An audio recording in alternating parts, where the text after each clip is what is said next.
recorded live in Jacksonville, Florida. This is Trivia Warfare.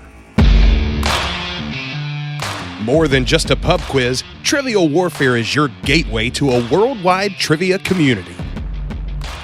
Join your hosts, Jonathan. We just described Ric Flair as Neanderthal Man and Planet of the Apes. Carmela. That would irritate the hell out. I'm like, I just want my groceries.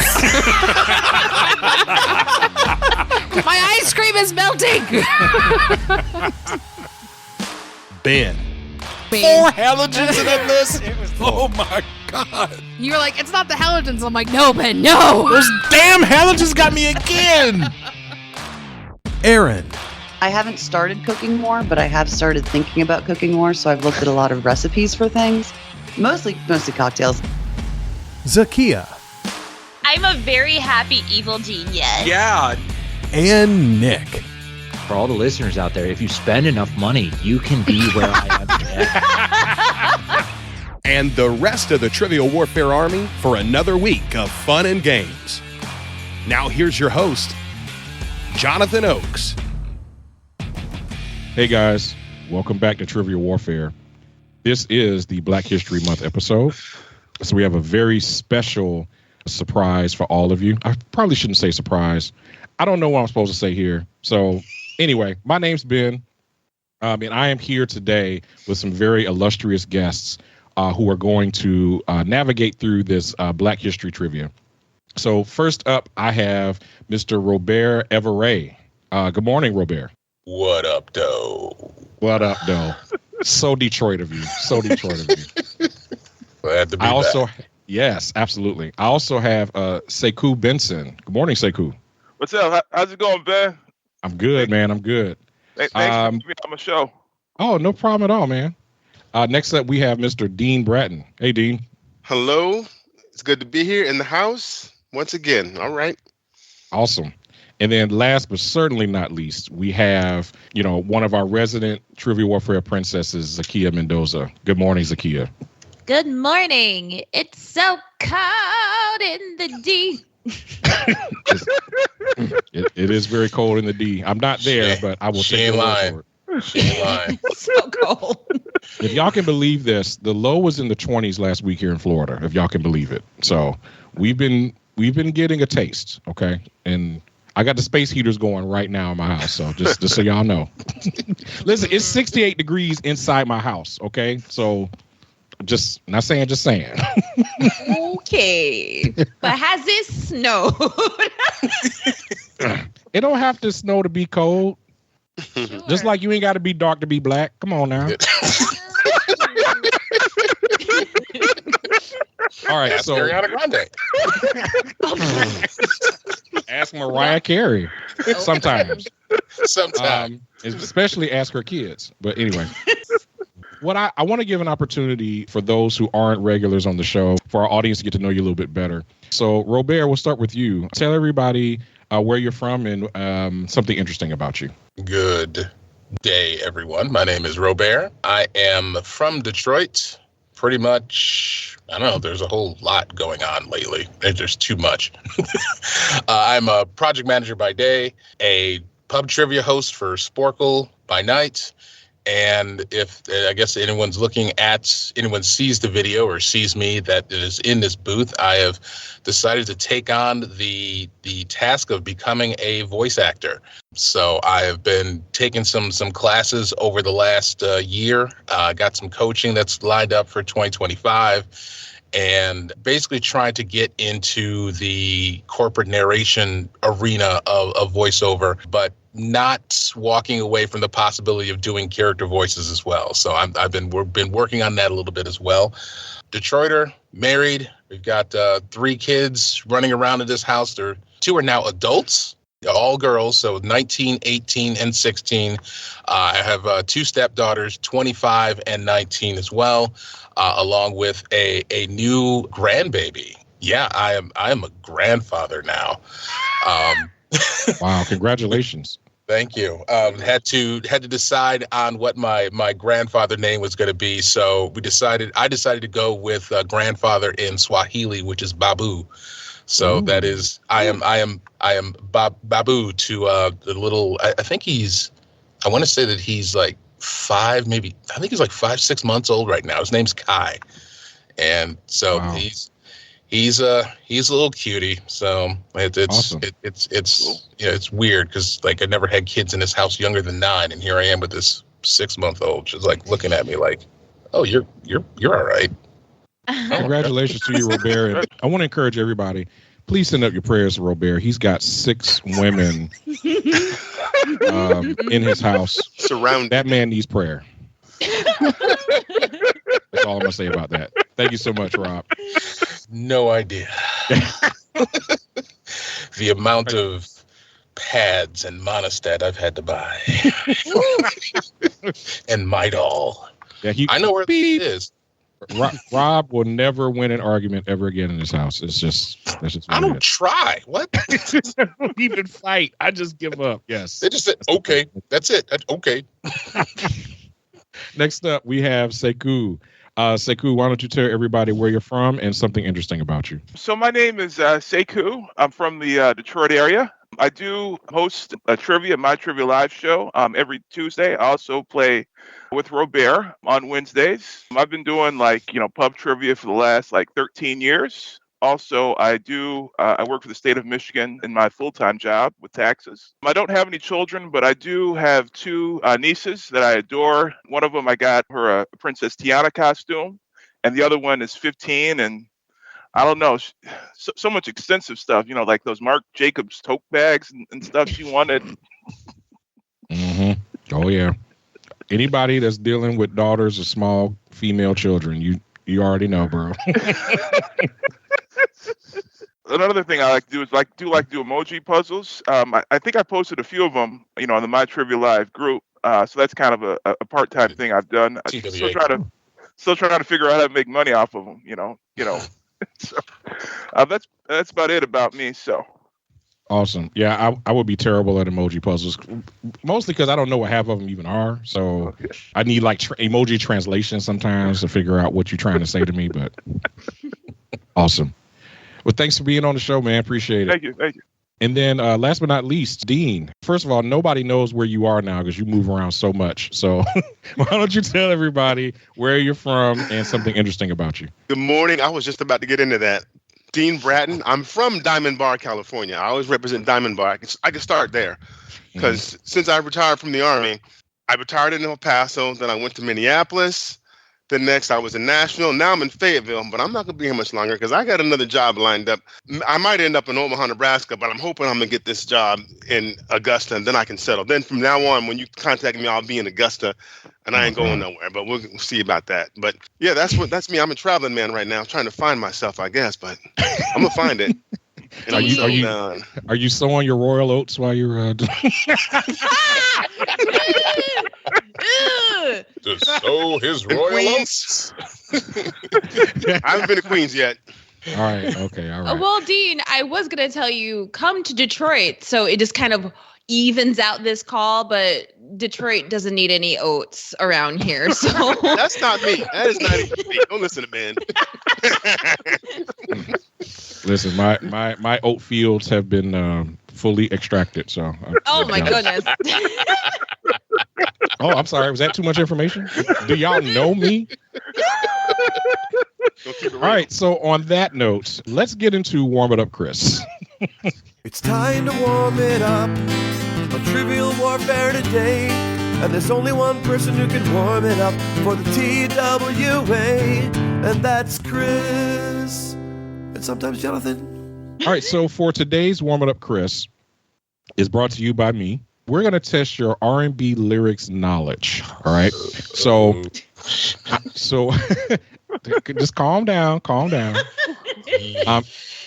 going to ask you a question based on a popular R&B lyric, and I want you to answer the questions. For example, if I ask, how long did Keith Sweat want to make it last? You would say Forever. Right. So that's kind of the pattern that we're going to go with. All right. Okay, we're going to start with Sekou. Sekou, your question is, how long has it been since Sinead O'Connor took Prince's love away? 2 minutes? I have no idea. All right. Anybody want to help him?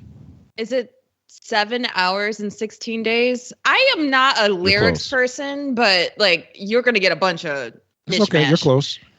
It's been 7 hours and 15 days. Okay. 1 day off. Very close, Keith.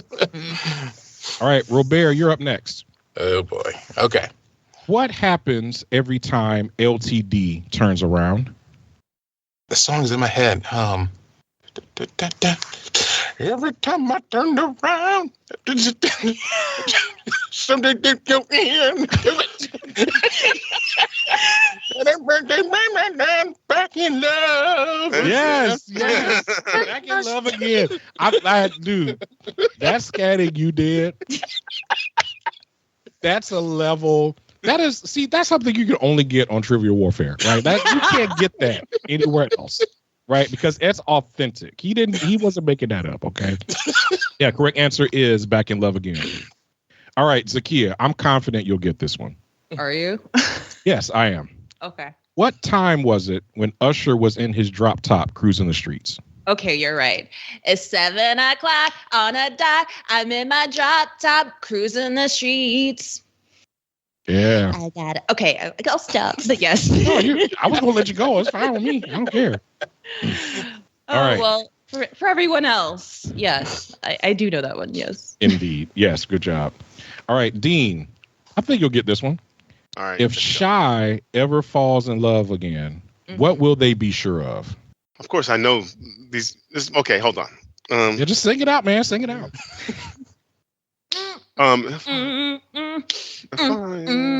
Wait. Okay. What's the question? If Shy ever falls in love again, what will they be sure of? Oh my God.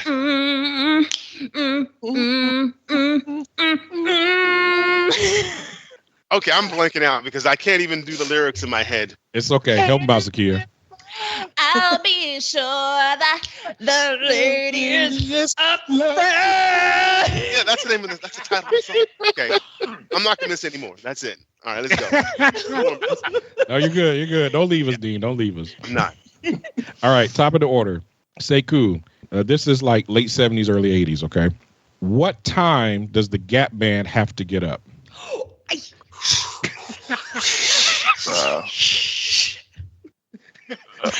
They got to get up at 6 a.m. I have no clue. Ooh, Sorry. that is so close, though. It's close. Go ahead, Zahkia. It is 6. Early in the morning. You can. Oh my God. That's not how the song starts. But you got to get That up is. early in the morning. Unless you're playing the 12-inch radio mix, they don't put the rooster in there. I am Rude. lightheaded right now. Oh my God. That's literally how the song starts. Again, like you just ask people questions. You don't expect they're gonna start with the very first. Okay, whatever. Yes, he had to get up early in the morning. Now, who left him? What was her name? Y'all remember? Oh, That's where it gets hazy because Uncle Charlie just does all the Yes. no. He said her name like 4 or 5 times in the first verse. Her name was Annette. Oh, Annette. I know I loved you. Okay. Yeah. Okay, Robert. yeah. How much money was Erykah Badu born underwater with? Oh, damn.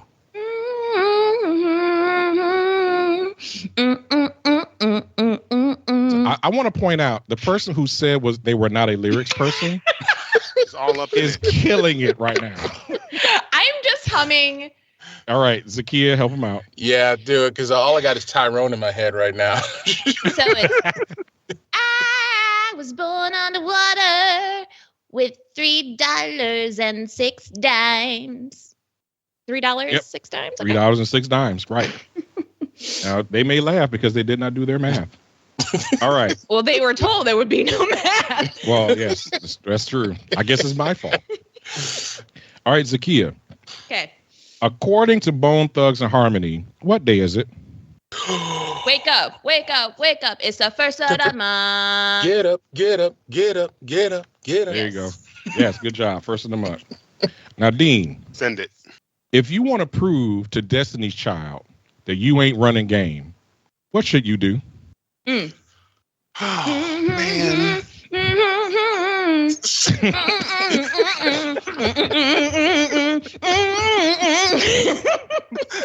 She's a kid thinks she's helping, but she's Shazam shit that's going on right now. I don't know. I don't know what Zahkia is humming. Okay. You know, I was pretty congested when I started this episode, but my lungs are so clear, and I want to thank Zahkia. You're quite welcome. All right, Zahkia, go ahead. Help me What out. is this answer? To prove not your running game, so you better say my name. Say my name, say my name. And Oh, no one that's- is around you. Okay. Yeah. She sings it real fast. Yes. Yes. Sekou, if you don't want Fantasia, what should you do?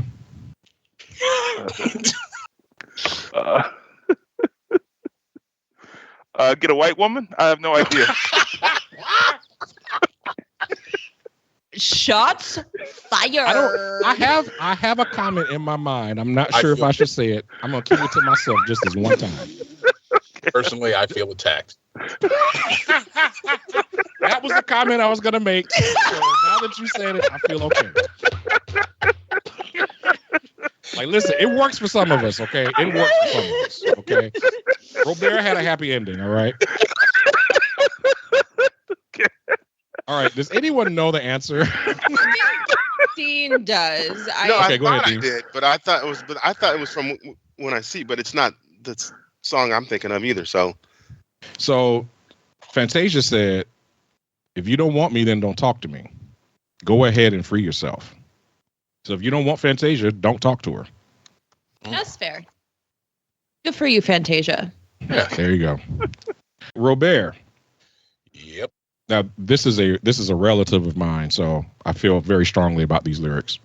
If you really want Robin S., what should you do?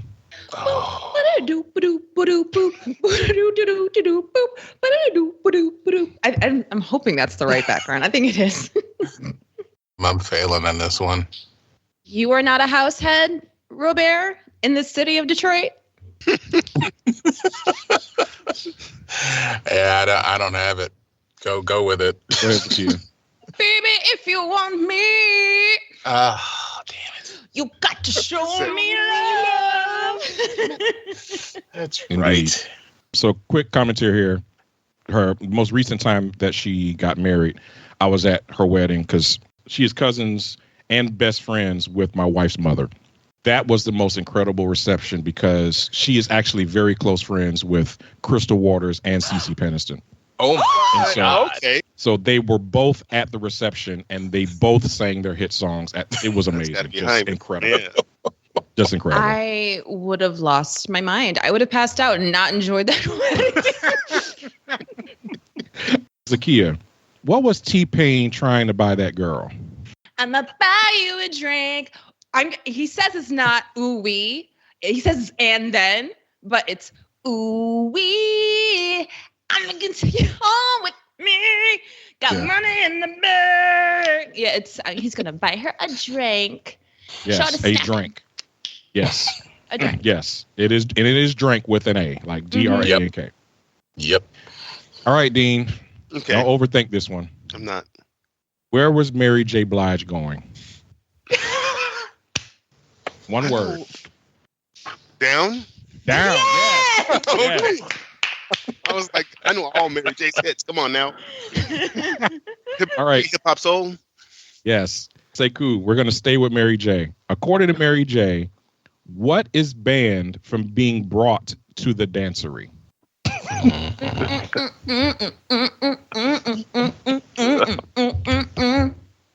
I'm sorry. I don't know my R&B music. You probably got to All right. take my card away. I'm but- just going to call y'all Zahkia and the Pips at this point. Again, that's in the lead for show title right now. I need to write it down. All right, Zahkia, help him out. Don't need no hateration, holleration in this dancery. Let's get it percolate. I want to talk more about the percolating in that song because is it like time for the percolator? Yes. It is She's time from New York, not Chicago. What is she? No. I want to know more. Hey, But yes. she's an every woman. She's trying to appeal to people all over the world, I guess. Get percolated in the dancery. I'm think of it's time for the percolator. It's time for the percolator. Indeed. All right, Robert. Yes. How long did Tevin Campbell want to talk? Oh. Damn, it's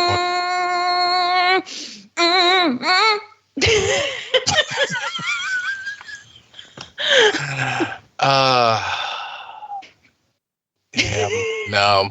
I'm like till the morning or like all night. So like, but not a no. Zahkia, help him out. Dean, do you want to do this one? Is it I know all you night know. long? I'm not gonna sing it. Oh no. It's not all night long. Can we talk For a moment. for a minute? A minute. Yes, a minute is the right I answer. want to know your name. Can we talk? Yeah. That just happened. If anything from SporkleCon has taught us. Indeed. We're almost done. All right, Zahkia. Okay. Without that girl, what was Cisco's life? Without you, girl, my life is incomplete. Without you, girl, backflip. Yes.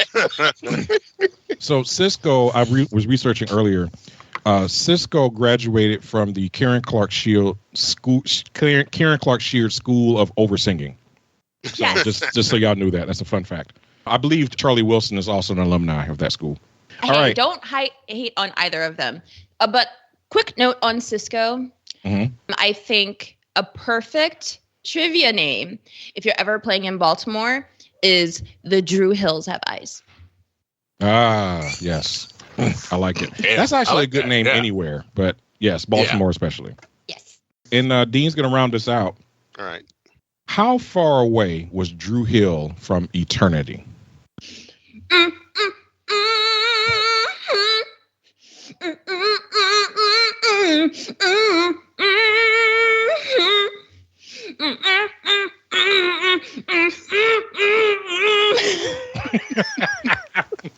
swear to God, this should be a game show. I know. Yes. And that was Zahkia for the song. But I do not know what these lyrics are. I don't even listen to. Okay, please. Zahkia, take it away. Yep. We were 5 steps, I think, from eternity. We were, yeah. Yes. I see the video when it's that like Three Musketeers video, right? With their No, all that's these are the times that we all wish for. Okay. Yeah, I love Drew Hill. So. Yeah. We can tell. All right, so that was your warm-up Zahkia of the episode, because Yes. I mean, we just gotta, just for this once, that was all Zahkia right there.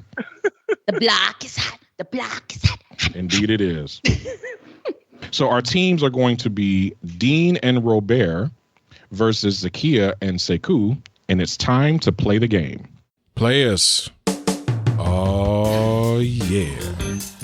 Y'all know what time it is. This is Mr. Literature himself, cordially inviting you to the game. This is 6 rounds of trivia goodness. 3 questions per round. Every right answer gets you 10 points.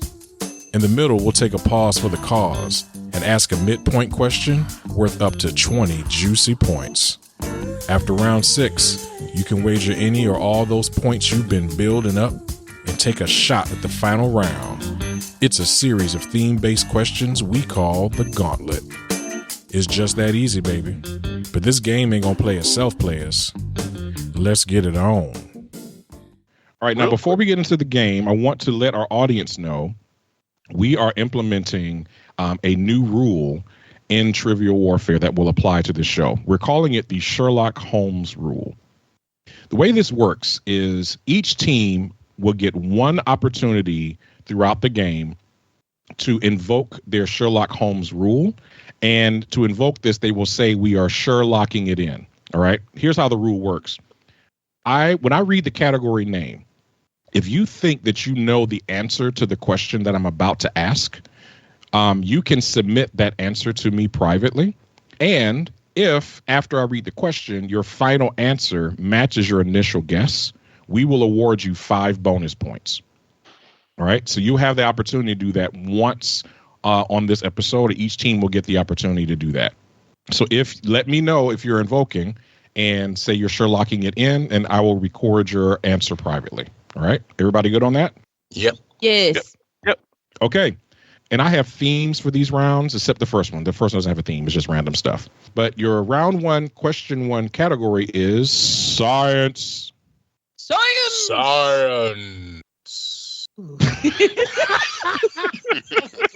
What is going on? All right. In the year 2000, People magazine named what man as the sexiest astrophysicist alive? Mm-hmm. Yeah. Mm-hmm. Mm-hmm. That's a funny autocorrect. All right, we're locked in. All right. I almost felt like we could 3, 2, 1 that. Yeah, exactly. We all know this. Do you want to? Yeah, we can do that. Okay. We're going to 3, 2, 1 it. 3, 2, 1. Neil deGrasse deGrasse Tyson. Tyson. That is the correct answer, as opposed to what Apple suggested, which was Neil deGrasse Tyson. Damn you, autocorrect. Different afro.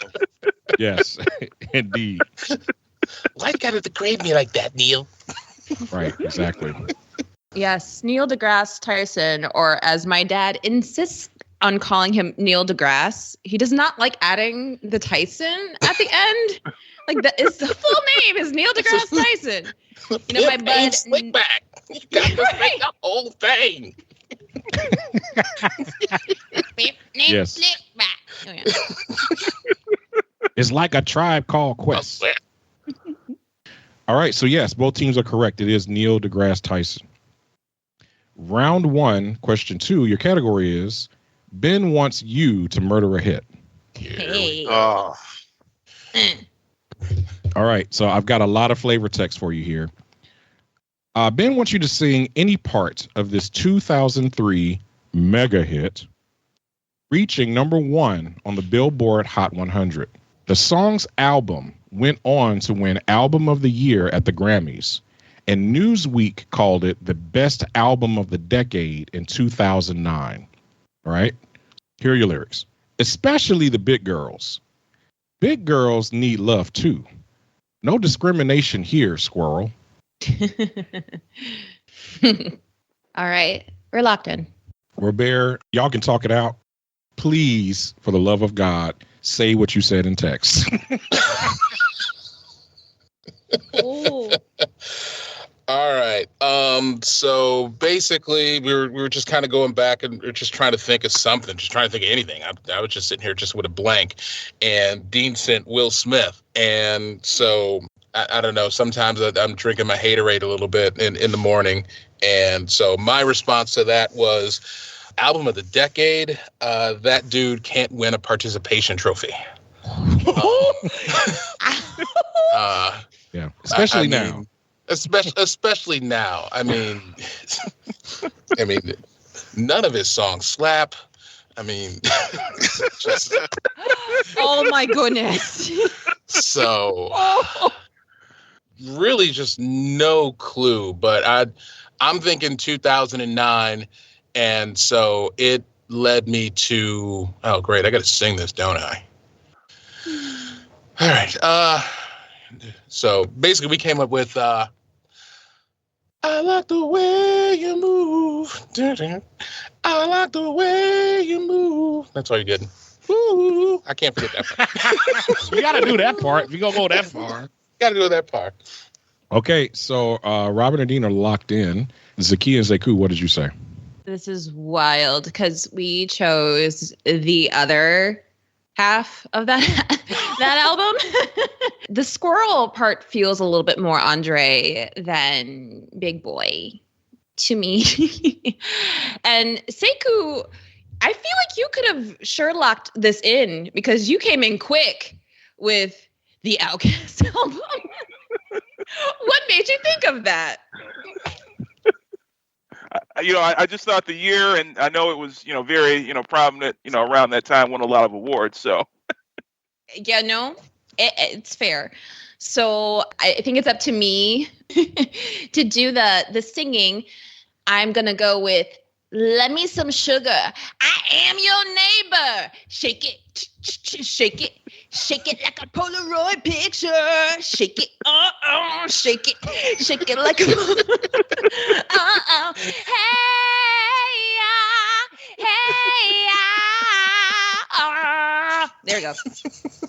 I would pay triple digits to watch Zahkia do karaoke. I would pay money. I would pay real money. It's the dedication. I would pay you $30 a song.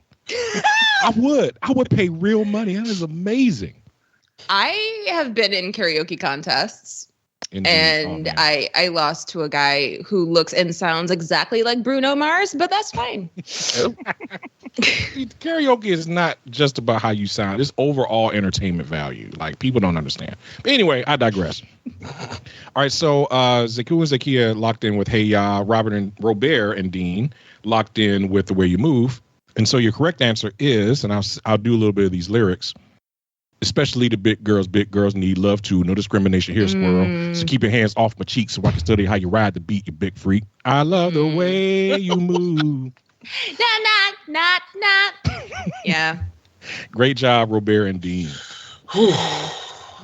Robert. All right. Thank you, Robert. All right. Your last question in this round, your category is Black Wives Matter. Yes. True. Yeah. Facts. She portrayed Malcolm X's wife and MLK Jr.'s wife on the big screen, as well as Joe Jackson's wife in a TV miniseries. Who is this legendary actress? Let's just lock it in, Sekou. Okay. I'm drawing a blank. I mean, if you're good with that, then yeah, I'm pretty sure that's who it is. Okay. Right, so then talk through it, Dean. We'll lock it. Yeah, I mean, first thing when you said Malcolm X's wife, I thought Angela Bassett. I remember seeing her in the role, and then after that, that's all I had because I was confused after that. I didn't want to think too much because then I started coming up with other people. So I just stuck with the first person that came into my mind, and it was Angela Bassett because I'll talk myself out of an answer, and we'll be losing points. So let me stick with this. All right, so you're locking in with Angela Bassett. Bassett. All right, Zahkia and Sekou, what did you say? Oh yeah, we said Ike Turner's wife too, Angela Bassett. Awesome. Yeah, I left that one out. Thought that might be 2 on the nose. Yes, correct answer is Angela Bassett. I distinctly remember, I think it was a couple years back, her son pulled a prank on her and her husband by claiming that Michael B. Jordan had died and was videoing it. And you see like their reaction. They're running into the house and she's like horrified. And then like the next clip is him like apologizing.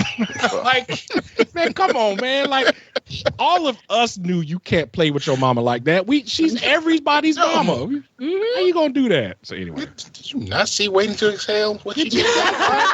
Burn it up. It's all in flames. Like, she is the Black Mother of the Year. Come on, guys. All right, anyway. At the end of the first round, Robert and Dean have a perfect score of 30 points. Sekou and Zahkia are right behind them at 20 points. Here is round 2, and your category for this round is girl bosses. That's the theme for the whole round, okay? So round 2, question 1, your category is from the South Side to the White House. Here's your question. Michelle Obama holds a degree from what Ivy League university? Hey, Ben? Yes. Is it possible you can provide clarification? Do you mean her undergrad degree? Is that what you mean? See, this stuff I'm talking about with Sekou. Well, you could have typed that. I'm sorry. I'm going to stand by the question as written. Okay. I think we're locked in. Yep. All right, they're locked in. Yeah, so this question's a little confusing because I know she did her undergrad, I believe, at Princeton. The same. She followed her brother, and she did her law degree at Harvard. So I guess based off of the question, when people usually say degrees, they usually mean where they did their undergrad. So we're going to go with Princeton. I'm sorry. Okay.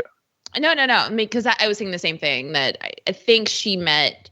I feel like this is a story that she met Barack Obama at Harvard Law, and like he was an intern. Like, oh, I don't like you, bada. And then they end up marrying and ruling the world. But you seem so sure.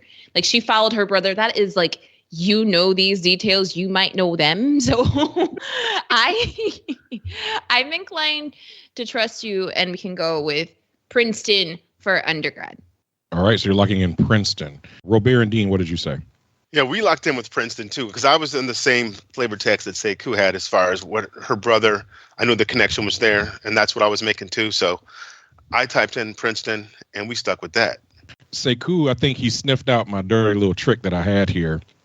Because I actually will accept two answers for this question. Michelle did indeed get her Juris Doctorate from Harvard, but she got her undergrad at Princeton. So great job, both teams. Yay! Well done. Like, y'all overshot my question. Like, I wasn't expecting y'all to know that she actually had 2 degrees in 2 different Ivy League universities. So, I mean, she's the first black first lady. We got to know her, right? I mean, you're not wrong. You're not wrong. Okay, round 2, question 2. Your category is another way to say it. Kamala Harris is a member of what sorority who found creative ways to support her campaign despite being legally barred from endorsing her? We're locked in. Yep. Whoa, that was instant. Sekou and Zahkia. I mean, it could be instant for us too, but we're thinking this is the pink and green Alpha Kappa Alpha. Oh, yeah, and I guess another note, my mother, she kind of pledged that sorority too when she was at State in the early 60s. So, and I know, I don't know if this is maybe a little bit too personal, but, when my mother passed about 22 years ago, they did do some singing at the sorority. So that was great at her memorial service. So That's beautiful. Yeah. Yeah. That's beautiful. Appreciate that. So y'all locking in with AKA? Mm-hmm. So they're locked in, Robert and Dean. Dean was instant on it. You got to go with the bison. I mean, she's a bison. I mean, I got to know that.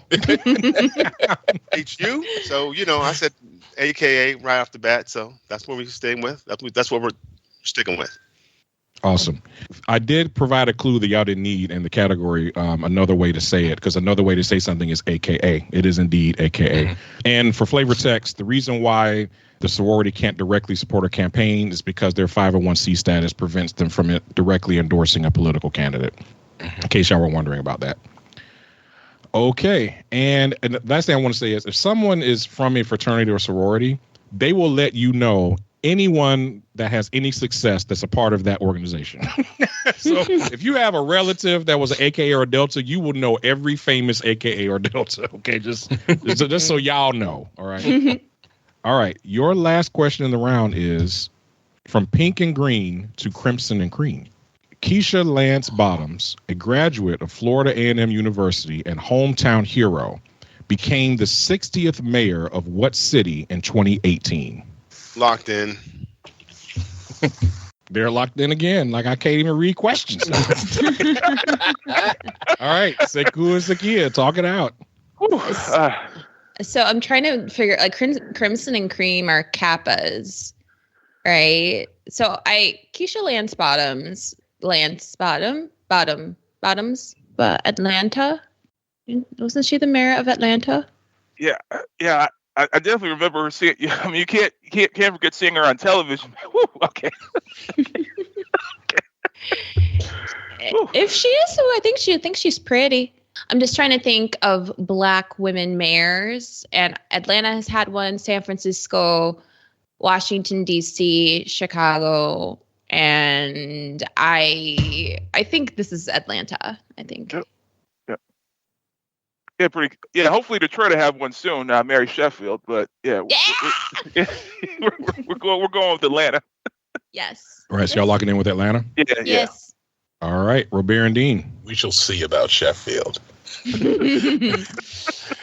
I don't know. I don't know about her chances.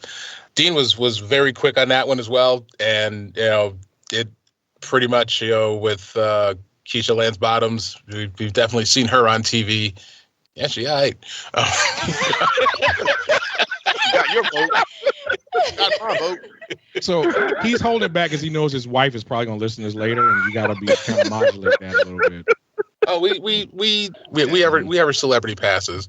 One of our celebrity passes is the same celebrity pass, so we good. Oh, damn. Tell me more about that. Bow wow. Pretty much both. It's Salma Hayek. Oh, yes. Fair. That one pretty much is just like, we cheated on each other for Salma. We're like, all right, yeah, it's all right. But anyway, going back to our answer, we also decided to go with Atlanta. All right, so both teams said Atlanta. So I was at my sister's house down in South Florida for New Year's, and one of the things we do is kind of sit around the house and just watch music videos. And one of her favorite music videos is the Sierra video called Dose. And she's performing, is a huge shout out to all the HBCUs. And she's performing in a gymnasium. She calls up like all of these like up and coming dancers, like, little girls up to young adults. And at the very end is Keisha Lance Bottoms dancing with her. And I'm like, Lord Jesus, this is too much. This is too much chocolate on the screen. I don't know what I'm going to do with myself. But yes, Keisha Lance Bottoms became the 60th mayor of her hometown, Atlanta, Georgia. Yay, Ben. So the Crimson and Cream, is that supposed to be Deltas? Deltas. Is she a Delta? All right. She's a Delta. I got to go and correct my dad because he is a Kappa and it's been talking about Crimson and Cream this whole time. They could be the same colors. It's entirely possible. That's fair. So, yeah. I'm not saying your dad's wrong at all because I don't know about that stuff, but... I love to correct my dad. Hey, you go right for it. At the end of the second round, Robert and Dean maintain a slight margin, 60-50. All right, going into round 3, just want to remind y'all, the Sherlock Holmes rule is still in effect for both teams. So your theme for this round, this really is all about outstanding performances and voice acting. And the theme of the round is 80s cartoons are blacker than you think. All right, so just have that in mind for the audience here. Now, round 3, question 1, your category is, y'all know Panthro was a brother. Panthro was Ben's favorite Thundercat, in large part to Earl Hyman, the man who voiced him. Earl is best known for his recurring role on what iconic 80s sitcom? Wanna lock? All right, we're locked in. All right, Robert and Dean, you can talk it out. Okay, Mr. Voice Actor of the future. Of the future, definitely of the future. Of the near future. Certainly as hell with 1 gig since July. That certainly ain't the present right now. But Earl Hyman and damn, it's like I wasn't putting 2 and 2 together because I could have Sherlocked that one for sure. Thinking about Panthro and hearing the voice, Earl Hyman is the grandfather on The Cosby Show. Oh, So- okay. Because I didn't recognize the name, so I'm glad you pulled it through. It honestly it wasn't even the name. It was just thinking about Panthro and listening to Panthro and remembering what his voice sounded like. Yeah. And like, yeah, that's Grandpa on The Cosby Show. Came through on this because I couldn't help with that one. I appreciate you. Yeah. So we're gonna lock in with The Cosby Show. Sekou and Zahkia, what did you say? We were thinking the Cosby Show too, and unfortunately, I guess I'm a little too young to remember the show, but I just remember Wikipedia articles and about Earl Hyman, and I do remember him on the Cosby Show. But that's what we picked too, the Cosby Show. And I remember him because I remember people who superficially resemble my grandfather. They look a little bit like him. Like if they made a movie about my grandfather, Earl Hyman could have played him, but I think they died the same year. So R.I.P. to both of them. R.I.P. Yeah, so the correct answer is indeed The Cosby Show. Great job, both teams. Yeah, so growing up, like being a child watching this show, You see this character, you hear that voice, and you're like, okay, this sounds a lot like people in my family, right? And then you see this blue cat that's bald, that's an engineer and is driving people everywhere. I'm like, that's got to be a brother. That's so like on the nose. Like he was super strong, super smart engineer, knew how to drive, knew how to do all that. And then like 3 years ago when they brought the series to Netflix, I was looking at the cast and researchers like, holy crap, that's Grandpa Huxtable. I knew it all along. I knew he was black. So it was some vindication for me personally. So thank you, Netflix, for vindicating me. Round 3, question 2. Your category is extra sharp. Before he became a prince's uncle, James Avery voiced the main antagonist of what 80s cartoon, which was based on a Mirage Studios comic series? We are going to lock in. All right, they're locked in. You can talk it out. I am so mad they have someone who just studied voiceover and voice acting like on their team. Yeah. Doesn't seem fair, but it's fine. I know who James Avery is. He is Uncle Phil on The Fresh Prince of Bel-Air. Sekou, you said this, you thought Transformers, and I don't completely hate that. My only issue is that the Mirage Comics bit, like, I thought Transformers was Japanese for some reason, and I don't, just thought it was, anime dub situation, but I don't know if it's comes from, a comic series or what have you.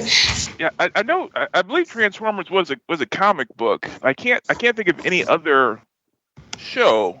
X-Men. It's not 80s. I believe that was Marvel. So, but could you see James Avery being Calvin Johnson? A Megatron? No, I could see him being another one, but I am not a comic book person at all, so I am zero help. Transformers is a something, so it sounds like something he would do. So, yeah, yes. I guess we'll lock in with Transformers. I guess robots in disguise. Hopefully, Uncle Phil is one of them. I'm gonna use all right, that. so you locked in with Transformers. Robert and Dean, what did you say? This was pretty quick with me. This is and this is not someone studying voice acting and studying voice actors to know this. I've kind of known this going back to watching the cartoon. Another kind of fun thing that he did a English dub of a anime movie called Fist of the North Star, and he did a voice in that movie as well. I keep thinking it was Rao playing Rao, but it was somebody. I think it was somebody else. But the correct answer, that man was doing nothing but making turtle soup on Teenage Mutant Ninja Turtles as Shredder. Oh wow. Yeah, so James Avery has a lot of voice acting credits to his name. You mentioned one of them, Robert. He also played Rhodey / War Machine on the Iron Man series. I believe that came out in the late 80s, early 90s. But he did play the main antagonist Shredder on Teenage Mutant Ninja Turtles. Good job, Robert and Dean. Good job. I am so mad. The freaking Teenage Mutant Ninja Turtles have been haunting me since July of 2024. Okay, tell us more. So Dane, he just started one hey, do you want to watch the Teenage Mutant Ninja Turtles movies, the ones that came out in 2014? So we watched one, and we were pleasantly surprised by it. And then we watched a sequel, and then they kept coming up. Lush, the soap company, dropped Teenage Mutant Ninja Turtles things. We went to Chicago and look, there's Michelangelo, Raphael, on the Chicago Art Museum. It just kept popping up in conversations. So I when in doubt, it should be Teenage Mutant Ninja Turtles. And then my kid almost went as Mikey for Halloween before he saw a Paw Patrol costume. So yeah, Zahkia is being stalked by the Teenage Mutant Ninja Turtles. All of them. That's quite unfortunate. All right, so your last question in the round, your category is Beauty and a Brain. Cree Summer has been flexing her on-screen and voiceover powers for over 40 years. Her very first role was portraying a precocious teenager supporting her single father in what 1980s original series?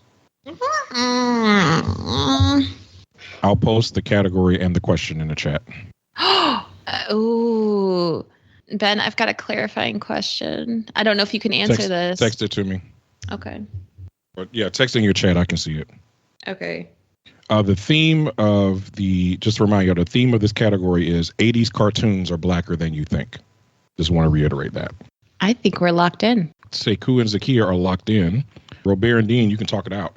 I don't know what I was doing in the 80s, but I was not watching cartoons, I guess. None of these sound familiar to me. And that's the thing. That's basically all I was doing in the 80s was watching cartoons. And I'm just... You weren't watching trivia? I'm watching Jeopardy. Shoot. Because when you said Inspector Gadget, I was on that. But you're right. I do remember Penny was his name. Teenager, 80s cartoon, Beauty and the Brain. Brain was the dog. And just like, that's all it keeps sticking me to. But just like the father part throws me off because like Penny was his niece. Who are some single fathers?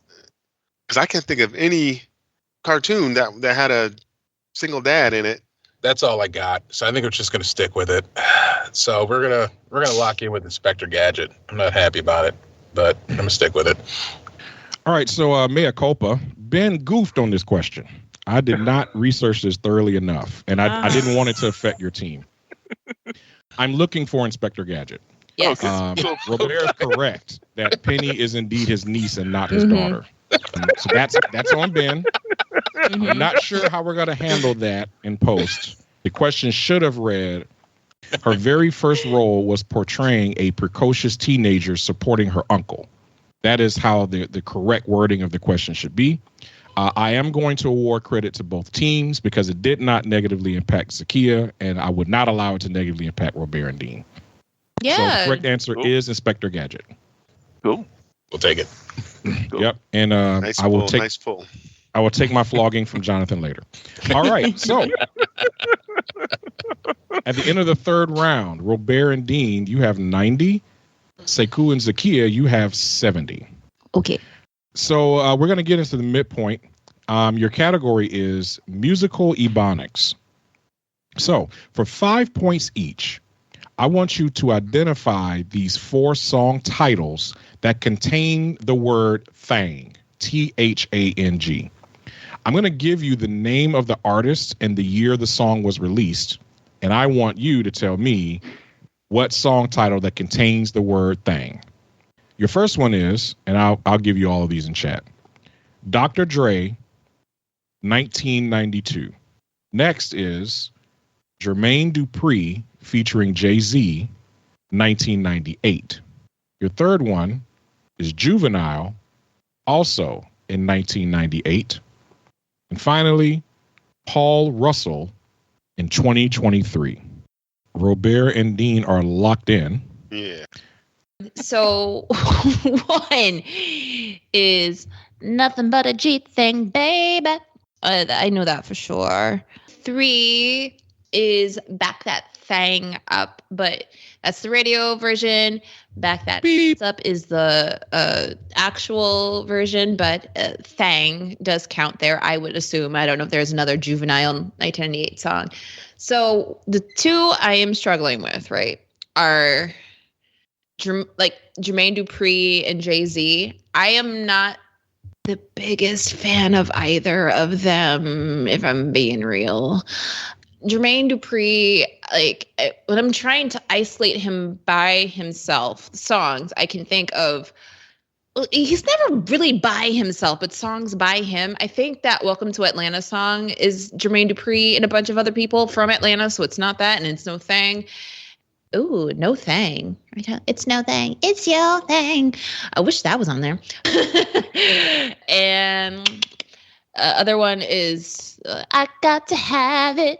And I like that one because Monica is on it and it samples Sledgehammer. But again, I am so struggling. Jermaine Dupri and Jay-Z, 2 people that I feel like I likely have heard this and am just not pulling it. So I I am not super up with the kids. Paul Russell, that name doesn't ring a bell to me, but 2023 in Thang, I do think there was a song with Thang in it, but I can't pull it. It's not a Thang. I feel like it's a short title Thang. Sekou, you're just... I appreciate you just letting me ramble. We're thinking the Jay-Z song is 99 Problems, but she got a big thing. No. Oh, I'm writing that down. I mean, that would lead to just 98 problems because that would be a problem. What was Jay-Z doing at that time? Because 1998. That was like the "Can I get a what?" and the. He was done something dope. And Hard Knock Life and okay, Sekou, do you just want me to burn it all right now? Oh yeah. Okay. I'm kind of lost. You know my expertise in music. So. All right. So 1, we're saying nothing but a J thing. 2, I'm gonna say a thing. And 3, back that thing up. And Paul Russell, it just came to me. 4, I think it's You My Little Boo Thing. So I'm going to go My Little Boo Thing or Boo Thing. There you go. That's it. So those are your answers locked in. Robert and Dean, what did you say? Yeah, we put our heads together for this one because we both had nothing but a G thing. That's obvious from Dr. Dre. Now, we were just talking about pimping, slacking on your pimp and turn it up because money ain't a thing. That's what we came up with. Oh, yeah. That's what I came up with for the second one. And then Robert came up with Back That Thing Up. And then I got Boot Thing right away because I was listening to this Infinity car commercial came on. And I was like, what is that song they're playing? And I Shazammed it. And it was this Paul Russell hit. And I put that on my damn playlist when I'm working out. So that's when I know that one. So we got Nothing But a G Thing, Money Ain't a Thing, Back That Thing Up, and Boot Thing. Because it ain't no thing. Because ain't no thing. This originally the category is gonna be Ain't No Thing But a Chicken Wing on a String at Burger King. But I said that White man can't jump. Yeah. I mean, I have been saying that since I was like in early 80s. So maybe they heard it from me. I don't know. Anyway. There are some slight inaccuracies grammatically with the song titles. I'm not going to overstress it, though. So, number 1, Dr. Dre's 1992 hit was Nothing But a G Thing. I think one of you locked in with Nothing Like a G Thing. I know what y'all meant based on how you talked it through. I'm going to give you full credit for it. Jermaine Dupri featuring Jay-Z was Money Ain't a Thing. Y'all nailed the Juvenile, Back That Thing Up. And Paul Russell's hit, again, slight inaccuracy. I'll still give you credit. The title of the song is Lil Boo Thang. I will give both teams credit for Boo Thang. So full credit for Robert and Dean, 15 points for Sekou and Zahkia. So great job on that. It's okay. It's fine. Everything's fine. After the midpoint, Robert and Dean have slightly extended their lead. It is now 110 to 85. Your fourth round, it deals really with people who were part of a group but decided to break out on their own because their talent superseded the group. The theme of this round is, ain't nobody coming to see you, Otis. Yes! Yes! All right. I'm dealing And I have something to say about that afterwards, but we'll go on with it. Round 4, question 1. Your category is early dismissal. Busta Rhymes initially broke into the music industry as a member of what group? I think Robert's dog knows the answer. It was that wasn't mine. Mine. Oh. We're going to lock in. All right. Robert and Dean, you can talk it out. My initial thought was, I mean, we both said, obviously you said Fushnikins. I think it is Leaders of the New School. Like, I'm trying to think of like early solo Busta works and like him having that group in some of his tracks. But I thought he was part of that group and then left. Yeah, that sounded familiar when you said that. And then I'm sitting there watching Zakia's expressions as we give the answer to see if she gives anything away. And she made some interesting eyes. One of her answers. I don't know if she's playing poker, but I don't. Okay. You should never play poker. I know. She's so animated. I'm like, what's Zahkia doing? What's her face doing to that one? She's scrunching up her nose. I mean, yeah. We go to this new school because I just thought Fushnikins because it just popped in my head. But when you said that made more sense to me anyway. So, yeah. Okay. And we will lock in with leaders of the new school. And Zahkia and Sekou, what did you say?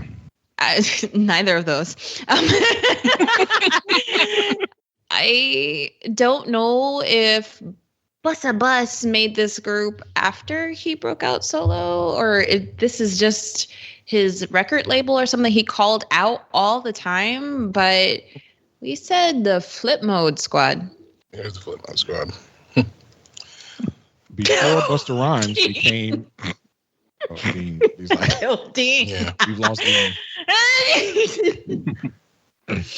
So before Busta Rhymes became a solo artist, he was part of the group Leaders of the New School. Hence the category name Early Dismissal. Now, if I didn't know, both Flip Mode Squad and Fushnikins to me are excellent guesses to this question. So, no love lost as far as that's concerned. Round 4, question 2. Your category is Detroit royalty. Me. Yes, you are.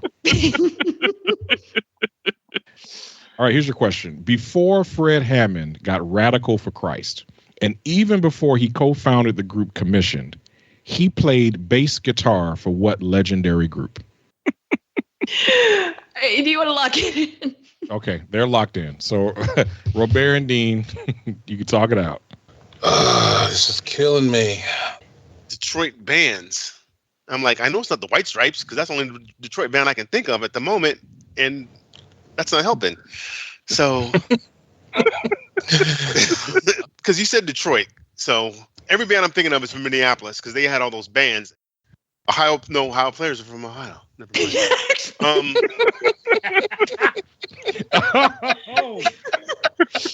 Spoiler alert! Like I'm trying to think of a band. Like, okay, who's bands? What about LTD? Were they from Detroit? No, he's too young for these two. I don't know. He's too young for them. Because I think LTD, because he said legendary, and I don't. And it's probably not a gospel group. It's probably like an R&B group. So. Well, I mean, the before Fred got radical for Christ, that is the Winans. Okay. And yeah, they're from Detroit. Yeah. So, oh, that's a good pull right there, because if that's where the clue is, because it seems like it's a pretty straight up question unless you read that clue into it like that. Radical for Christ. Well, wait a minute. He's got the radical for Christ is capitalized, which would indicate that is a group itself. Right. I wasn't even thinking of that. I wasn't even paying attention to grammar. I was just thinking that was an off hint. I wasn't even going in that direction anyway. So, yeah. Beep. Beep. Let's go radical for Christ. No, that'd be just just the Winans. The Winans. Yeah. Okay. So we'll just lock in with AA, BB, CC, DD, EEFF, GG, JJ, and little KK. I know when they get the SS, they might have to send him to Germany. We gonna lock in with the Winans. I have a headache. Oh my God. I have so much flavor text I want to add to this. Before I do that, Zahkia and Sekou, yes, please tell us what was in your chat. It was amazing. So, okay, let us open our chats to the chapter Zahkia and Sekou talk about this answer. I say Winans, and the Winanses? The Winanses? What is plural for Winans? And I asked, how do you spell their name? Sekou says, they are Detroit royalty. And I had to, the last name is plural, Ben.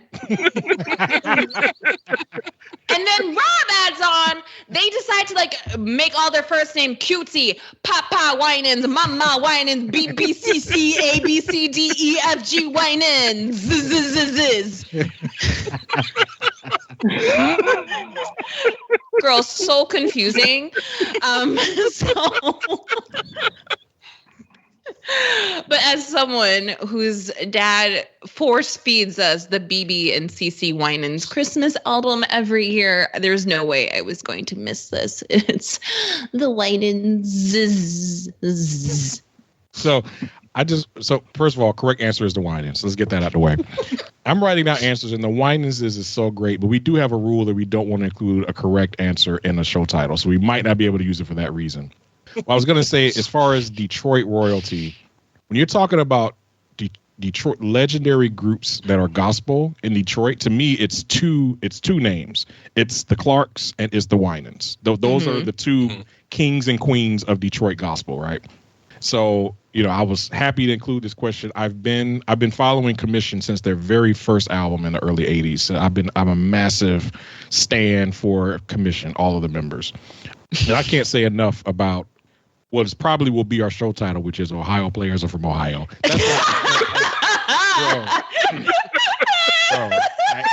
Listen, and it's not out loud. Listen, see, the thing is, you have, for y'all trivia players, y'all know, sometimes you got to talk things out, and you use process of elimination, right? So it might sound crazy to other people, but hey, you gotta go through your process. That's how you get there. So if anybody want to give Dean flack for saying that, he got the right answer, didn't he? So your last question in the round, your category is no big deal. Indianapolis is home to what R&B superstar who took a hiatus from his band named The Deal, Deele, to record his debut album. He returned to the group after the album flopped, but his second attempt in 1989 went triple platinum. And I apologize if I was distracted during that read. I literally have a murder of crows that are going ham on my front yard. Ooh. I don't know if they saw a squirrel or what, but they were getting after it. So Zahkia and Sekou, you can talk it out. They locked in fast. Yeah. Beep, beep. Michael Jackson's not from Indianapolis, right? He's from Gary, ain't he? No. Okay. It's a fair question. It really is. Indianapolis is home to what R&B superstar?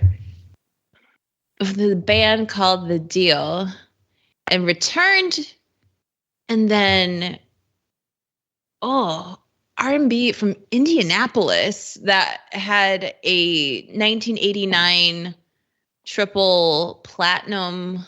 Oh, who was from Indianapolis? Yikes. Okay. So there's two ways we can get to the Sekou. So we can go where we know the groups are from, or where we know R&B people are from, and who was big in 1989. Men who were big in 1989. And I'm like, Bobby Brown, but he was a New Edition. And he's from Boston. And now I'm looking at Dean's face because he's just like, like, you shouldn't play poker either, bro. Was Babyface in the group or no? Ooh, I think he's from Atlanta, but that's not bad. And he's a producer, and I don't know if he had a triple platinum album. I'm also trying to think of like people that I know Ben like, and like 1989. Keith Sweat, is he from Indianapolis? I don't know anything about Keith Sweat. That's because I hate him. The Death We'll give y'all that reference later. We'll let y'all think through the question, but we'll reference that later. But Sekou, bruh, when did Make It Last Forever come out? He's so annoying enough to be from Indianapolis too. Oh my goodness. Let's table Keith Sweat because he wasn't a group, but I think he was in LSG. He might have been in something before that. Who's that? Who? I'll be sure. El DeBarge? No, he wasn't DeBarge. I'm going through everybody who was on Secret Garden right now. James Ingram. Was that Mark Ingram who won the Heisman Trophy? Oh, okay. What? What the hell? I don't know. I don't know. I don't want to say Keith. I don't. So let's lock in with my favorite unibrow and say I'll be sure! Exclamation point. Because I got nothing. All right, you're locking in with I'll be sure. Yep. Robert and Dean, what did you say? This is funny because I'm gonna sing the song. I mean, I'm gonna let Zahkia perform the song because she's gonna know these songs. She's gonna know it all. Now, the deal had 2 occasions. I only think of you on 2 occasions. You probably know that song. And Babyface had all those hits afterwards because Babyface was the lead singer of the deal. I know Sekou said it, and I was like, okay, but then Zahkia talked about it. But thank you, Zahkia. But the answer is Babyface. That's our answer, but I'll let Ben confirm it. But go on ahead. Oh, which sad Babyface song should I sing? Oh, I thought he was from Atlanta. Oh no. No, you're talking about his LA. I thought LA is from Atlanta. LaFace. They did LA, everything in that's what Atlanta. LaFace Records in Atlanta, and LA and Babyface were both in the deal together. They were both in the deal. Oh no. LA and Babyface were in that group together. Yeah, I'm just letting Dean go because I don't have to say the flavor text. He's got all of it. Yeah, he's originally from Indianapolis. We're talking about Babyface. Oh, wow. Kenneth Babyface Edmonds. Great job, You group. are so job, Dane. beautiful to me. I like his version of it. I do. I love his version of that.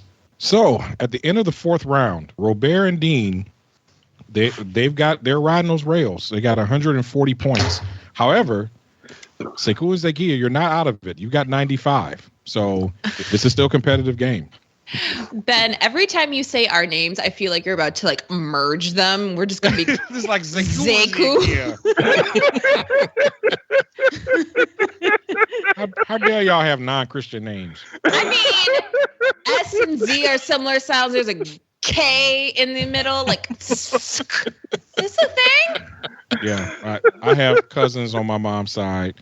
One of them decided to name every one of their children the letter Z. Every one of their names starts with letter Z. So there's a Zali, there's a Zachary, there's a Zanita. It's like any combination of Z you can think about. So every time I see your name, it's like you're probably one of my cousins. Like you actually kind of look like them too. So yes, we might actually be related.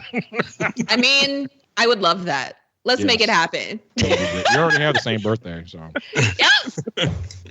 All right, so round 5. The theme for round 5 these are actors that played pretty prominent roles in movies, but we never really saw or heard from them much after that. So I'm calling it movie one-hit wonders.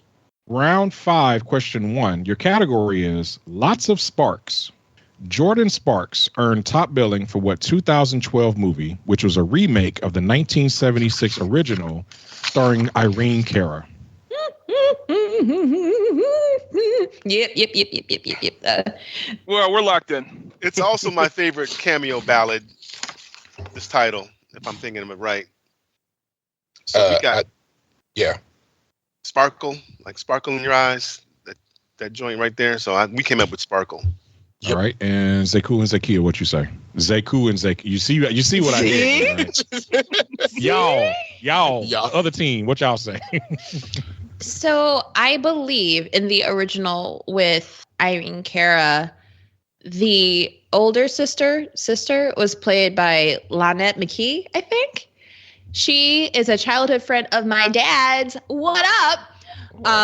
But yeah.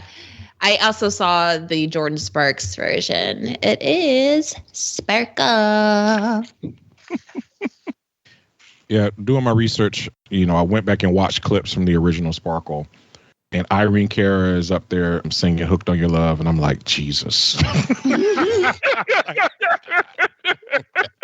Like, man, like any woman in the audience is like instantly pregnant after that. Like, what is going on? It's just, oh my God. Like I thought, I know that In Vogue kind of remade the video, and I've always lusted after them for decades for that video. But when you go back and see the original, It's like you see the inspiration. Like, yes, Lord. Yes, Jesus. Correct answer, Sparkle, by the way.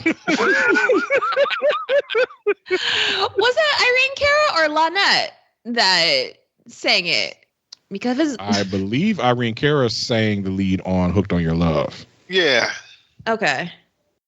So round 5, question 2. Your category is Cain is not able. Tyron Turner played the lead character in what 1993 film? What was the year again? 1993. All right, y'all. Need you to lock in your final answers. All right. Zahkia and Sekou are locked in. So Robert and Dean, need you to briefly give me your answer. It's the first one you said. Let's just stick with. I just thought Fresh, and I think his name was Tyron Turner, the guy, and I remember him from The Wood too. The same dude, lead character, and I think that's his name, but I'm not sure. So my only guess is Fresh. All right, so you're locking in with Fresh. Yeah. And then Sekou and Zahkia, what'd you say? Sekou, do you want to dazzle them with all the things you said? Oh my Yeah, God. we were just trying to think of 93 movies. So we had Mrs. Doubtfire, Malcolm X, and I guess the answer that we kind of settled on, even though you didn't say Tony Todd in the question, but we were thinking of Candyman because again, Candy Cane.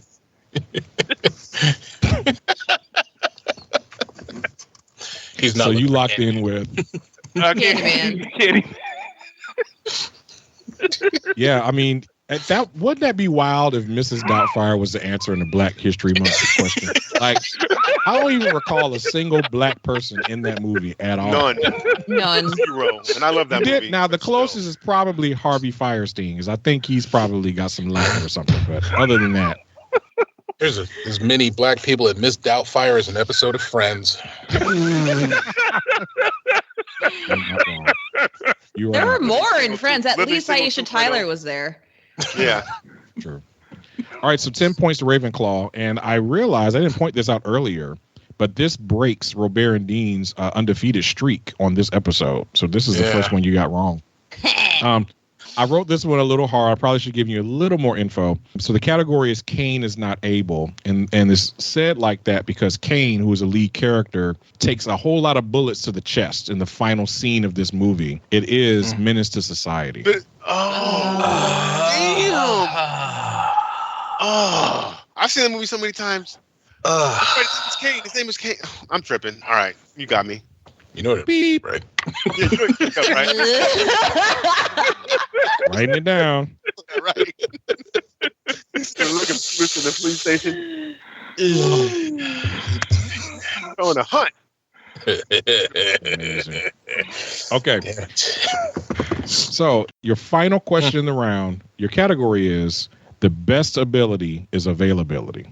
Cleavon Little was cast in the 1974 film Blazing Saddles as the studio's second choice. The studio snubbed what superstar who was the obvious first choice but had reliability issues? I mean, all right. Sekou and Zahkia are locked in. Robert and Dean, talk it out. Robert was on this.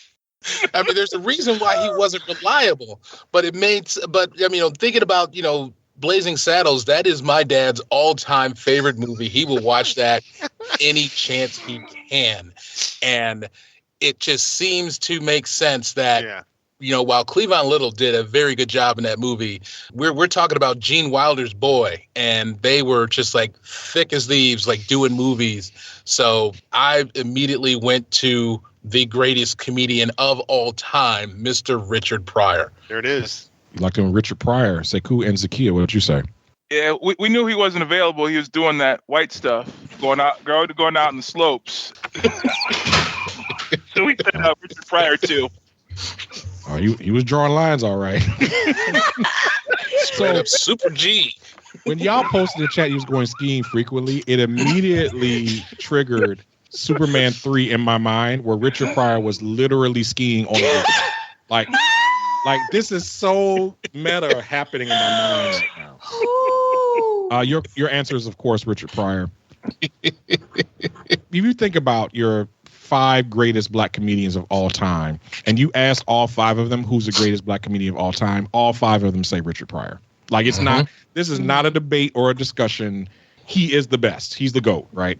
So just to settle that for our audience. So after the end of the 5th round, Robert and Dean, you did get your perfect streak broken, but you still have a strong score of 160 points. Sekou and Zahkia, you're right behind them at 115. So you're still in this. We'll see what happens in round 6. You keep blending their names together. They sound like a spell at Black Hogwarts or something. Beep. Sekou and Zahkia.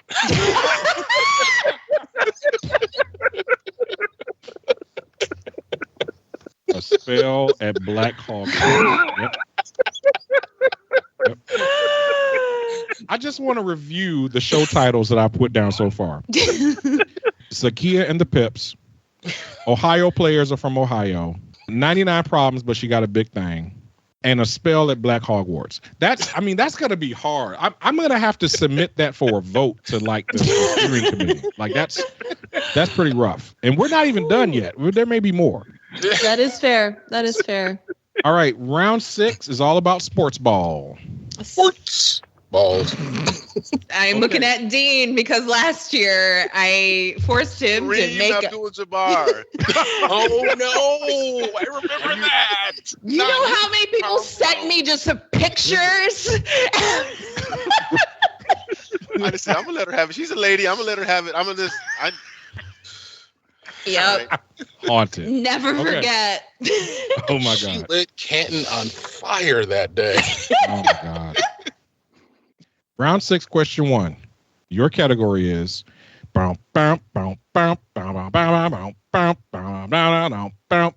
Sharona. Okay.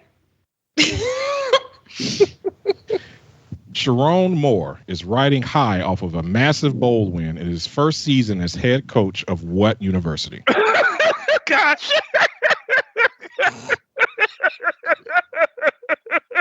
Oops. Sekou. You need to. So you all right there, Sekou? I mean, It must be an inside joke just to say cool because you didn't type anything in chat. So no, he did. oh, just now, but he started laughing before he typed it. So He knows things. Are y'all locked in? Oh yeah. Yes. Okay, they're locked in. All right. Why did I type yes? Yeah, we should be good with that. So basically, and he just typed it. I got distracted from Sekou's laughing that I just wasn't even. I'm thinking of the wrong damn school. But pretty much, we came up with a guy who just head coached a win, beating Alabama, being the. I hate having to say this name. University of Michigan. All right. They're locked in with that team from Ann Arbor. You're my teammate, but go blow. Go blow. Yes, we know. I'm a Spartan by marriage, damn it. And I'll have you know I do like having relations with my wife. So Robert ain't even gonna shout out Wayne State Community College. Like he ain't even getting close to the school. Go Warriors. Sekou and Zahkia, what did you say?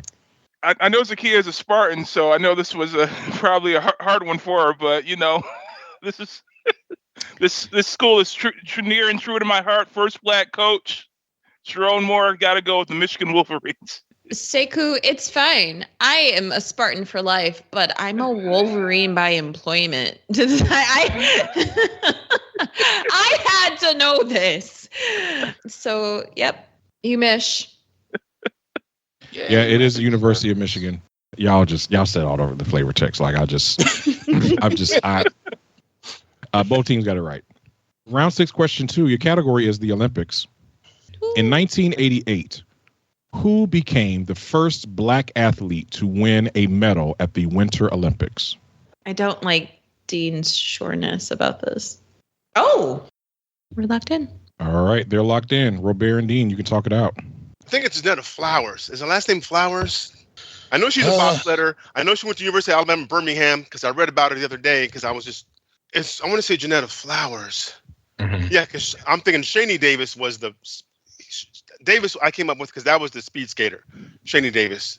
So I think this one is. I want to say her name is Janetta Flowers, but I'm just going to stick with. Let's just stick with Flowers. last name. Yeah. Just yeah. Yeah. Okay. We can go with that. I'm going to stay with Flowers. So Locking in with Flowers. Locking in with Flowers. Sekou and Zahkia. So I guess for this question, it was 1988 first medal. So we were going with the medalist, the bronze medalist, Dr. Debbie Thomas. I believe she won the bronze in figure skating. So Debbie Thomas. And that was all Sekou, because it would me, I would have been like in Jamaica with the bobsled team. Like, what was the question again? Well, late for that. I know I'm just mad because I'm like. After I lock in my question, can I confirm the question? Since both teams locked in, I'll go ahead and repeat. So in 1988, the first black athlete to win any medal at the Winter Olympics. I did the gold medal. Never mind. You all got it. I knew Debbie Thomas, but any medal was Debbie Thomas in Calgary 88. My bad. It's unfortunate. If I forget to post the thing in the title, the question in the chat, and you need clarification, just let me know. So I will subtract 20 cool points from me for that. But yes, the answer is, of course, Debbie Thomas. You know, I'm doing some light research on her. She has quite the interesting life. First of all, you win a bronze medal, and then after that, you go back to school, get a medical degree, and become an orthopedic surgeon. That's like, bro, like, what? Right? And you know, I did read about she's had a lot of mental health challenges over the last 10 years or so. True. Which is obviously sad to hear, but I think it's just a testament to, you know, they always say there's a kind of a fine line between genius and insanity. And like, you can't be that talented and that brilliant and gorgeous and have your brain work normally, right? Like, you got to pick three of those. Like, you can't have all four. Like, it's not possible. So yes, Debbie Thomas, congratulations to her and all of her achievements. Okay. Your final question before the gauntlet. Your category is sports adjacent. Maurice Ashley, Tani Adewumi, and James Canty III are top players in what? We're locked in. Okay, they're locked in. Sekou and Zahkia. I really don't know, but Maurice Ashley, Tani Adewumi, and James Canty III, they just sound like chess players to me. They sound like these like, you know, people I know. I don't know them, but yeah. Yeah, they do. I know they sound kind of African. Could they be cricket players? But would that be too obscure for this show to have a cricket question? Yeah. Well, it's sports adjacent. I would say cricket is a sport. Oh yeah, that is true. And chess, you know, they're I don't think they're Jeopardy players. So. No. No, they are not Jeopardy players. I do. I like the chess answer. So yeah, I mean, it's sports adjacent because it airs on sports networks, or they could be billiards players. But I don't know. I like chess better. So we're lock in chess. Okay, we're locking in chess. Locked in with chess. Robert and Dean, what you say? Dean pretty much was on it. Like, I knew the James Canty name, that sounded really familiar. And the moment Dean put in chess, I said, that's got to be it. So we locked in with chess. Robert, James Canty III's name might sound familiar because he reps Detroit hard. Ooh, yay! I think he was at least partially responsible for a tournament that was hosted a few years back in Detroit that was attended by Hikaru Nakamura, which I think at the time was the number 2 chess player in the world. James reps Detroit hard, and of course we're talking about chess. So great job, both teams. Yay! Good job. I can't say that right now, but y'all will understand why I'm laughing in just a moment. All right, so at the end of round 6, Robert and Dean, you have a score of 180 points. A truly remarkable performance. And very remarkable as well, Sekou and Zahkia, you have 145. All right. So I now want you to write down your wagers in your gauntlet category, which is, if you come for the king, you best not miss. So once you finalize your wagers, just audibly say they're locked in, and then we will start playing the gauntlet. I'll post the scores in chat also. Or I could have just done that. That's better. Our wager is locked in. So our wager is locked in.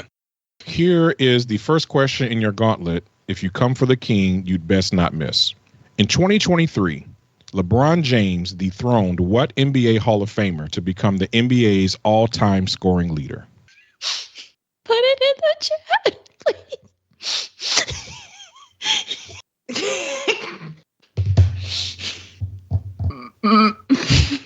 We're locked in. Okay. And Zahkia and Sekou, once you finish discussion, you can just say your answer is locked in. Our answer is locked in. All right. The audience will get filled in just a moment. Yep. All right. Second question in the gauntlet. Stan Lee managed to cameo his way into the highest grossing domestic movie actor of all time, according to the box office website, thenumbers.com. Who is sitting at number 2 on that list? Yep. Our answer is locked in. Okay. Our answer is locked in. All right. And here is your final gauntlet question.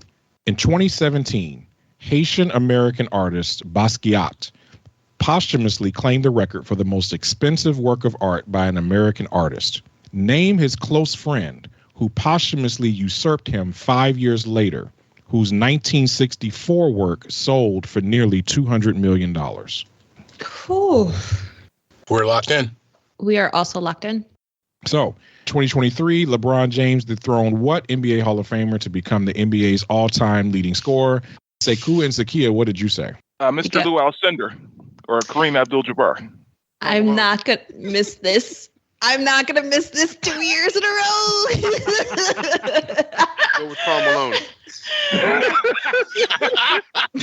And now everyone knows why I was laughing before the game. All right. So, Robert and Dean, what did you say? I'm going to need some beeps on this, what I'm about to say. Okay. Uh-oh. This some old bull. Beep. This gonna drop in here after last year, and Zahkia just gets redemption on the carpet of all places. We also locked in with Kareem Abdul-Jabbar. Question number 2. Stan Lee managed to cameo his way into the highest grossing domestic movie actor of all time. Who is number 2 on the list? Robert and Dean, what did you say? Oh, beep, beep. Samuel Jackson. Just came on. Yeah, like, well, at least Robert had the courtesy to warn us that the beat was coming. I was gonna warn just out the box. Just okay, all right. That's what he says. That's why. That's not me saying it. Well, to be fair, this is one of the calmer episodes in terms of censorship for profanity. So I think our editors don't really have that much room to complain, although I will give them a heads up. All right. I was going to warn as well, because I just started in the master class, and I started taking his master class, and in his outtakes in his first part, everyone always says, welcome to my master class. And then he just steps up there and says, welcome to my master class, mother. And then just it is so amazing when he does that. Samuel Jackson, we locked in with. Yes. Zahkia and Sekou. Yes. What was your answer there? Warning. English, mother. Beep, beep. Do you speak it?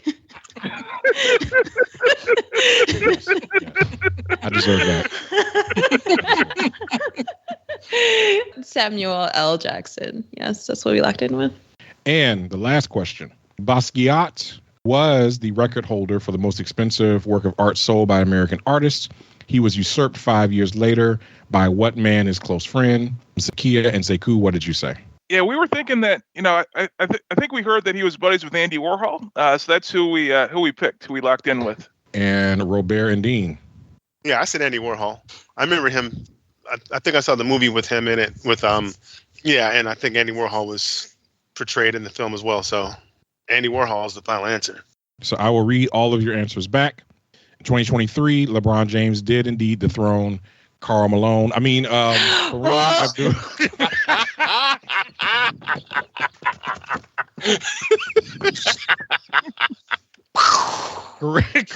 Abdul-Jabbar. I didn't get it wrong this time.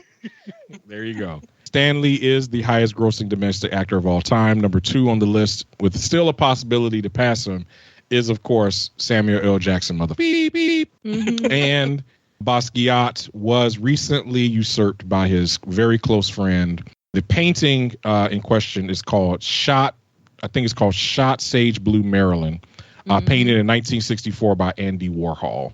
Woo! So both teams got it right. So that's going to make this, it could potentially make this interesting based on wagers. Let's start with Robert and Dean. I want to build up as much drama as possible. So Robert and Dean, share with us what you wagered. I made a mistake. Well, see, wait, no. You see what happened was that I was looking at the scores, right? And I was paying attention to them scores, and I was like, damn, we in the lead, right? We gonna win. And I kept thinking way back in the way when Johnny would say like, oh, champions bet zero. So yeah, we gonna bet small. And then I forgot that I was playing against Sekou, one of my own damn players. And I'm like, I made a mistake. See, because you picked up on the clue that the clue was supposed to be apparently from what the Wire. From the Wire. And I said, I've never seen that. I've never seen an episode of Wire in my life. So I'm like, if it's going to be about the Wire, I'm out because I can't give you nothing. So I thought it was going to be with the reference to the Wire. I kind of felt like it was really going to, it might go into some of the actors that were in the Wire, or just some sort of references to the Wire. And so I was like, my Wire history is kind of rough right now. So we decided to wager 1. And with that, I will just simply say, beep.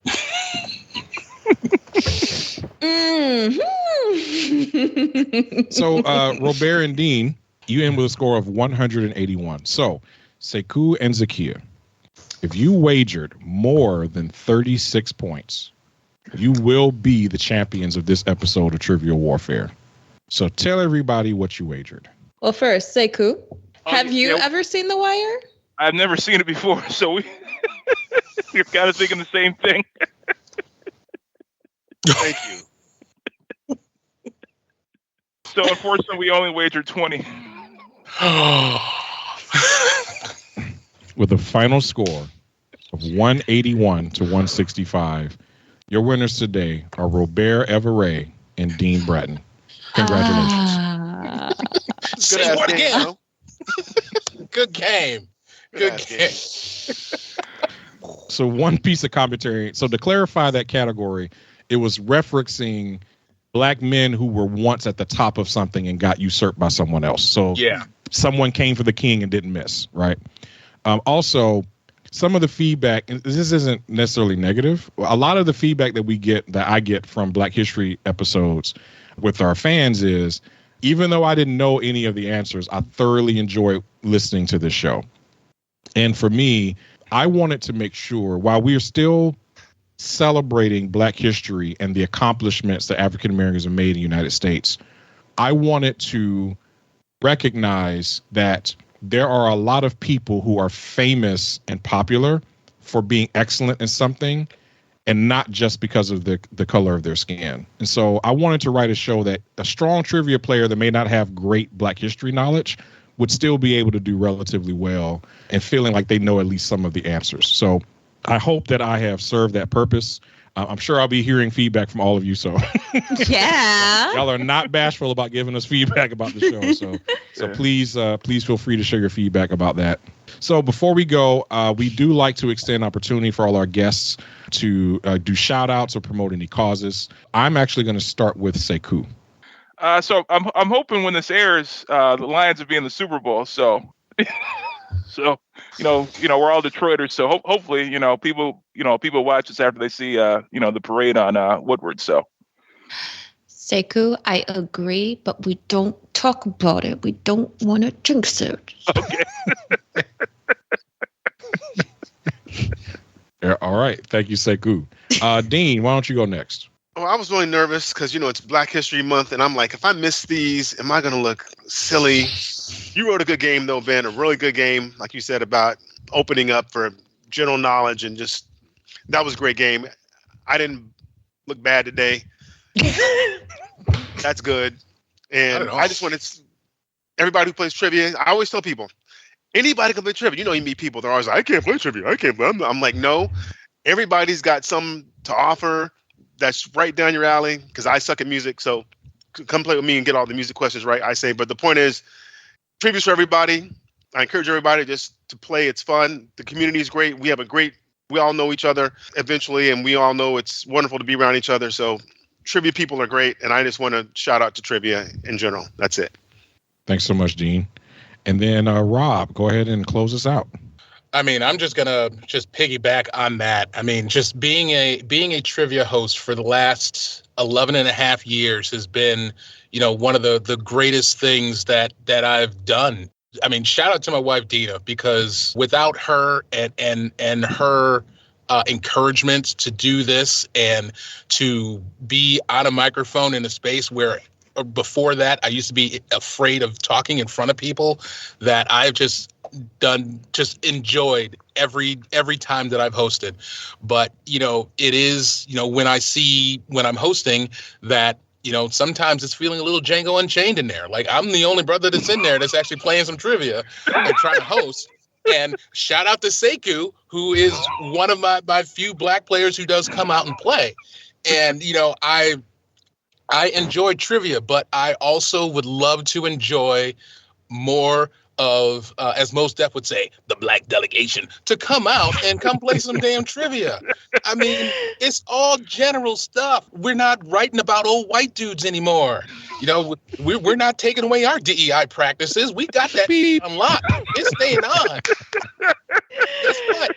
I'm one of the content writers, so I write some of the questions that happen in Sporkles. So you better believe that there's going to be some melanin up in that. When we're writing these questions, getting people, trying to get them involved. Come out, play trivia and enjoy the atmosphere. This is not like it ain't when Tiger Woods came into golf. This ain't a white man sport. This is a trivia for everybody. Come out here and play. And for God's sakes, foster some damn children. I've been telling you this for like 6 years now. I normally would go on my adopt rant. I just had to put that one out there. But damn it, I got 3 in this house. 19, 18, and 16. I still need them prayers. Prayers up. Oh, I need some help. Because I got 2 additional adults in my house. I'm the only man. I'm dying. Robert, I went to adopt kids, but you had already taken all of them. So Can I dovetail off of something that Rob said? Because he is absolutely right. I started playing pub trivia because of my black friend. She's brought a black friend to trivia. So we should play a little game. Bring a black friend to trivia. It can be once. They don't have to like it, but just bring a black friend to trivia, and they might like it, and then they might end up hosting podcasts. You never know. So shout out to Kimberly. Thank you.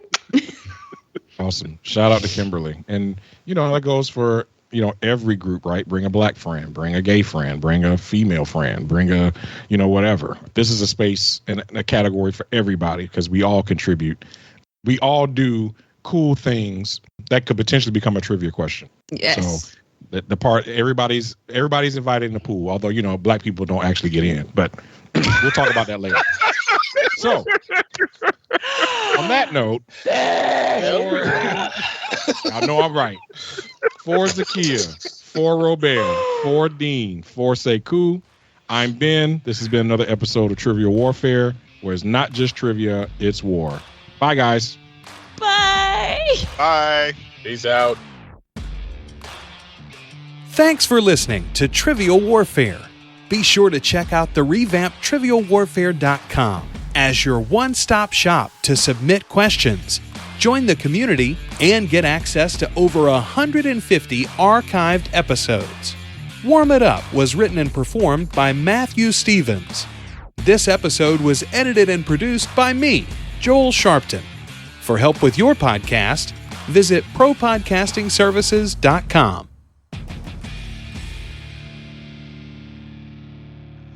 I will say I've been beating allegations since I was 7 years old. I know how to swim.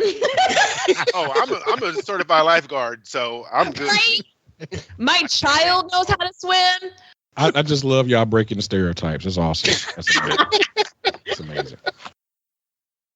All right. Well, I am going to turn my camera off. I'm going to mute myself, and I'm going to walk out of the room. And you guys are on your own. All right. I hope y'all have a wonderful recording, and I'll see y'all later. Thank you, Jonathan. Right. Jonathan. See y'all. Thanks, John. Thank you, Mr. White Man. Mr. Charlie. Oh man, that's got to go into the bloopers. Oh my god, so great.